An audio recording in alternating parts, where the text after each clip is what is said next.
Everyone, welcome to NEET all in one. So इस lecture में हम लोग एक नया टॉपिक पढ़ेंगे, find the number of isomers formed. हम लोग आइसोमर्स बनाना सीखेंगे by using a very simple trick जो काफ़ी बच्चों को नहीं पता होती है। तो वो पूरे डिटेल में एक एक स्ट्रक्चर बना के आइसोमर बनाते हैं। जिन बच्चों को ये जो ट्रिक है पता होती है तो वो काफ़ी बड़े बड़े क्वेश्चंस को बहुत ईजीली और बहुत ही कम टाइम में सॉल्व कर लेते हैं। तो वो ट्रिक क्या है?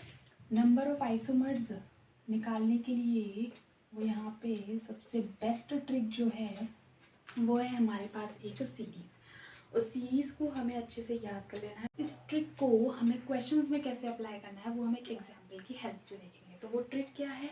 सबसे पहले हमारे पास कुछ रेडिकल्स आते हैं जैसे कि CH3 methyl radical, this is methyl radical, and then C2H5 radical, this is ethyl radical. फिर आता है हमारे पास C3H7 radical, and then in the last हमारे पास आता है C4H9 रेडिकल। 4 कार्बन से ज़्यादा का कंपाउंड देकर आपको कभी भी आइसोमर नहीं पूछा जाएगा एग्जाम में। ऐसा कभी नहीं हुआ है और इतना ज़्यादा लेंदी क्वेश्चन भी नहीं आता है। मैक्सिमम आपको 4 कार्बन तक ही एक कंपाउंड देकर आइसोमर पूछा जाता है। इससे रिलेटेड काफ़ी क्वेश्चंस भी आते हैं, तो इसलिए आपको आइसोमर्स निकालना आना चाहिए। हम इन रेडिकल्स के आगे इनकी पॉसिबिलिटी लिखेंगे। पॉसिबिलिटी, ये पॉसिबिलिटी किस चीज़ की होगी? नंबर ऑफ आइसोमर्स फॉर्म करने की पॉसिबिलिटी। मिथाइल रेडिकल कितनी पॉसिबिलिटी रखता है कितने आइसोमर फॉर्म करने के लिए? मिथाइल रेडिकल में 1 आइसोमर फॉर्म करने की टेंडेंसी है। इथाइल में भी 1 पॉसिबिलिटी है। C3H9 मतलब प्रोपाइल में आपके पास 2 पॉसिबिलिटीज़ आती हैं। और वो 2 क्यों आती हैं? क्योंकि आपके पास एक N स्ट्रक्चर होता है और एक आइसो। C3H7 N भी बना सकता है और आइसो स्ट्रक्चर भी बना सकता है। C4H9 की जो टोटल पॉसिबिलिटीज़ हैं वो 4 हैं और वो किस वजह से आती हैं? एक वो N बना सकता है, आइसो बना सकता है, सेकेंडरी स्ट्रक्चर बना सकता है एंड टर्शरी भी बना सकता है। तो ये आपको लर्न करनी है। अब हमें इस ट्रिक को कैसे क्वेश्चंस में अप्लाई करना है वो हम with the help of an example समझेंगे। तो यहाँ पे ये जो ट्रिक है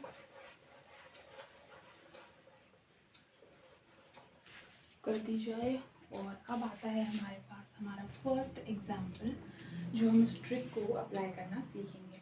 अब आपके पास एक एग्जाम्पल आता है कि C4H10O, इसके आपको नंबर ऑफ आइसोमर्स फॉर्म करने हैं या बताने हैं कि नंबर ऑफ आइसोमर्स के कितने होंगे। लेकिन वो एक कंडीशन सेटिस्फाइड करनी है कि अल्कोहल और ईथर के नंबर ऑफ आइसोमर्स बताने हैं।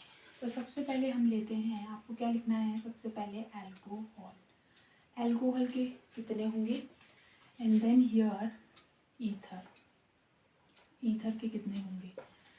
तो अल्कोहल ग्रुप कैसे लिखेंगे आप? एक ही पॉसिबिलिटी बनती है C4H9OH, यही अल्कोहल ग्रुप है और यही स्ट्रक्चर बन सकता है। अभी मैंने आपको बताया था उस ट्रिक में कि C4H9 की जो पॉसिबिलिटी होती है वो होती है 4। तो इसके 4 आइसोमर्स बनेंगे टोटल। अल्कोहल के हमने निकाल लिए कि 4 आइसोमर्स बनेंगे। अब ईथर के निकालते हैं। ईथर में हमारे पास 2 पॉसिबिलिटीज़ बन सकती हैं। सबसे पहले C3H7OCH3, ये ईथर बना सकता है। या हमारे पास दूसरी पॉसिबिलिटी बन सकती है C2H5OC2H5, ये दूसरी पॉसिबिलिटी बनती है। ये दोनों पॉसिबिलिटी ईथर को डिफाइन करती है। इनके अलावा 4 कार्बन की चेन में ईथर किसी भी तरीके से नहीं बन सकता, ये 2 तरीके से बन सकता है। तो अब आपको क्वेश्चन कैसे सॉल्व करना है कि यहाँ है C3H7 और मैंने आपको बताया था कि इसकी जो पॉसिबिलिटीज़ होती हैं आइसोमर फॉर्म करने की वो होती हैं 2 और CH3 की होती हैं 1। अब आपको क्या करना है, इन दोनों को मल्टीप्लाई करना है, 2 इंटू 1 2। तो यहाँ आपकी टोटल 2 पॉसिबिलिटीज़ आती हैं, 2 आइसोमर फॉर्म होंगे।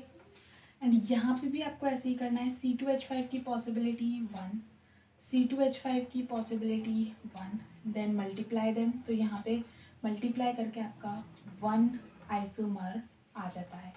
अब आप इन सब को ऐड अप कर देंगे, 4 + 2 6 + 1 7।